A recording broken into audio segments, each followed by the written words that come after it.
Okay, in this video, we're going to talk about a kinetic analysis, and I'm going to go through an overview of doing a kinetic analysis for swim, bike, and run. Now, it's interesting, when I do KIN 346 undergraduate biomechanics, I typically start off with kinematics. We can see the movement, we can describe the movement. Then I move into kinetics and talk about the forces that cause movement. In this class, Biomechanics of Endurance Performance, we go in the exact opposite direction. We start with understanding the kinetics and then talk about the kinematics as we go along. Throughout the semester, I'm going to focus in on each sport and start with a kinetic analysis of swimming. Then the next section of the semester will be a kinetic analysis of biking, and then the last section of the semester will be a kinetic analysis of running. However, in this presentation, I want to get started and do an overview and then come back and look at some more of the finer details of each sport as we hit that section of the semester. So let's look at a kinetic analysis of swimming. And when we do a kinetic analysis, just like make sure you go back and watch the video on doing a kinetic analysis, the key is to identify forces acting on the object, not by the object. Yes, we want to understand how the swimmer is generating muscle force to ultimately move forward. However, to do that, to get to that understanding, we look at the forces acting on the swimmer. And then ultimately we can understand the forces created by the swimmer. Okay, so what forces? And remember, force is a push or a pull that tends to cause movement. It doesn't have to cause movement, but it tends to. The forces acting on the swimmer include gravity, pulling down on the swimmer, buoyancy, a force pushing up on a swimmer, resistive drag, and propulsive drag. These are both drag forces. Resistive drag is illustrated on this arrow right here. That's the force of the water pushing against the swimmer as the swimmer tries to move through it. And we're going to spend some time on that resistive drag and how to calculate it, how to understand it, the different components of it. But we'll do that later on in the semester. Propulsive drag is also a drag force. And really, I focus in on what the hand is doing. I'm not going to spend a lot of time on what the legs are doing, especially in a triathlon. There's not a lot of propulsion for swimming with a wetsuit in a triathlon. In fact, a lot of times you're trying to work with an athlete to minimize the amount of work that the legs are doing during the swim portion, because obviously you still have to bike and run. So we just want to be careful in the swim not to also tax the legs during that part. But nevertheless, I partly just focus on the hand part of the propulsion force because it's a simpler way to go and I'm a bit lazy. But it's a concept of looking at propulsion force, and then we apply that later on to what the legs are doing. So propulsive drag, why is this a drag force? Well, this is a drag force. It's the person pushing on the water, and the water is pushing back on the hand. And that pushing is a drag force. So for example, if you think about how you row a boat, you put the paddle of the boat in the water and you pull on the paddle, and then the boat moves past the paddle that's in the water. If you happen to put the paddle in the water with the blade in the wrong direction and you pull on the paddle and the paddle moves through the water, you're not going to move the boat forward. So it's the same concept as swimming. If you swim with your hand in a fist, you can't swim as fast as if your hand is open. Why? Because a propulsive force is a drag force, meaning that as I push against the water's pushing back on me. And we're going to go through the drag force equation later on. If I make my hand smaller, as I push on the water, I can actually move my hand through the water easier. There's less drag force, so therefore it'd be less propulsive drag. Drag force is not always a resistance force. We know this in sailboating too. the wind is pushing on the sail and the boat is ultimately moving forward. So that's a propulsive force due to a drag force. Okay, so these are the four forces that we're going to deal with in swimming kinetics. And remember, what we do in a kinetic analysis, we identify forces acting on the object, and then we pick a direction of interest. In this case, I put horizontal motion here. We're probably not that interested in vertical movement for swimming, especially open water swimming. We don't want to be going under the water, so we're really not going to be interested too much in vertical movement. I say that, but in reality, we may be interested in vertical movement if we are dealing with a swim that has lots of waves and trying to understand the technique to swim in water that has lots of waves. That's interesting, but that may actually get a little deeper than what we're going to get during this semester. So we're going to start by looking at the horizontal movement, and we put those forces in the horizontal direction into this equation. There's two forces that we've identified in our free body diagram in the horizontal direction. That's propulsive drag and resistive drag. And we'll call propulsive drag a positive force and resistive drag a negative force.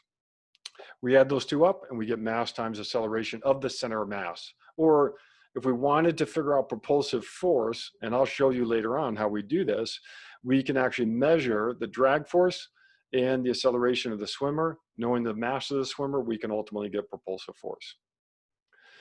We're going to talk about the influence of wetsuits on the kinetics of swimming, as well as the kinematics. You can swim faster in a wetsuit. Almost everybody swims faster in a wetsuit.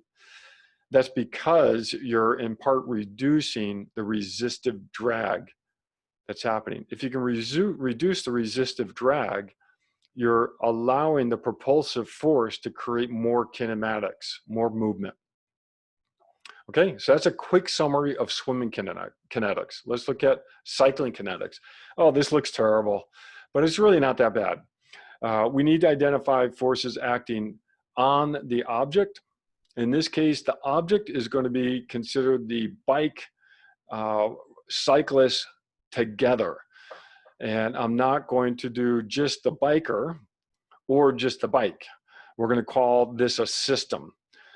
So what forces are acting on the bike rider system? We have a propulsive force, this one right here, pushing against the wheel. This is what's causing the biker to move forward. It's pushing in the same direction as the biker. We have gravity, that's this force vector right here. And I also put slope resistance here. We'll do this later on in the semester where we dial in some of the details here. But as we start going uphill, this gravity force vector starts to create a resistive force for going uphill. It also creates a propulsive force for going downhill, but we're going to spend more time on the physics of going uphill than downhill. Air resistance, that's this right here. Rolling resistance, that's this right here and this right here. And bearing resistance, that's right here at the hub. What I'm going to actually do is fold these two forces into one force and really sort of move bearing resistance into rolling resistance. What I mean by rolling resistance is if we get a wheel rolling, it will eventually stop rolling. And that resistance force that's causing that wheel to stop rolling is a rolling resistance force. We're going to talk about this a lot because we've actually done quite a bit of work with a cycling company, Flow Cycle, on Flow Wheels, on trying to measure and understand factors that influence rolling resistance. So this will be fun. So now we got to pick a direction. Again, not too interested in the vertical direction. We're going to be more interested in the horizontal movement of the cyclist. Even going uphill, we'll be interested in the parallel component of movement, going uphill, the parallel to the surface. So now we put all the forces acting on the object in the horizontal direction in this equation. Sum of forces acting on the object equals the product of mass of the bike rider system and acceleration in the center of mass of the bike rider system. So I just plug those into the equation here. FP, propulsive force, slope force, which is the component if we do go uphill, air resistance force, rolling resistance force, bearing resistance force. And you notice these are all negative, okay? Those are resisting moving forward. We add up all these forces, we get the product of mass times acceleration.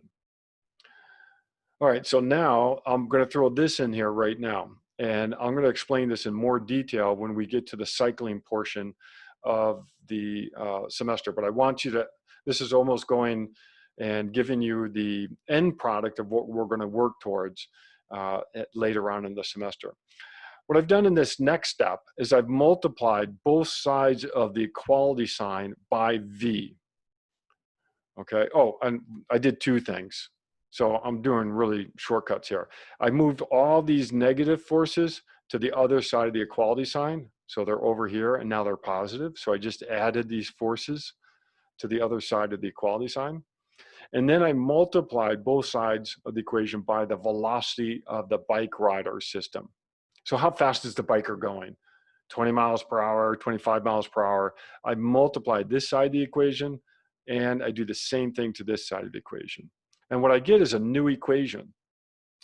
If you remember, power is rate of work being done, force times distance divided by delta T, or another way to derive that or represent that equation is force times velocity.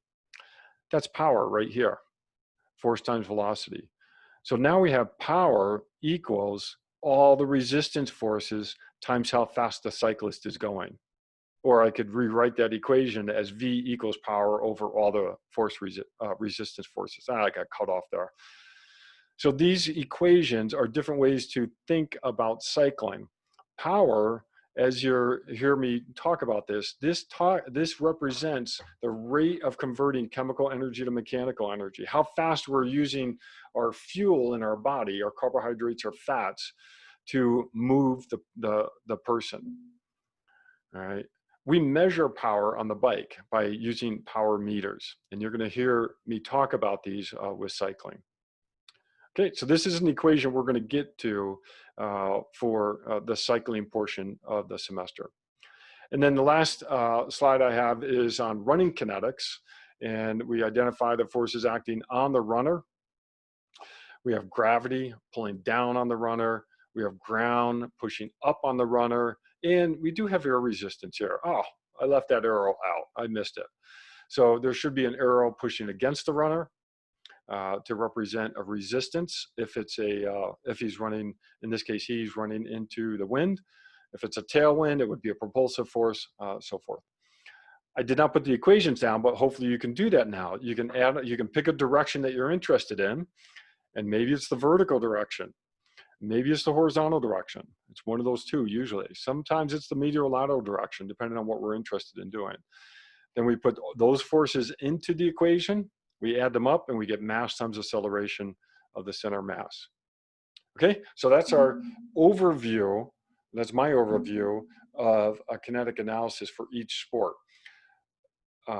Each time we touch on that sport in the equation or in that part of the semester, I'll go back through this in more detail. This is just getting you pushed in the direction of looking at kinetics for each sport. Okay, thanks everybody.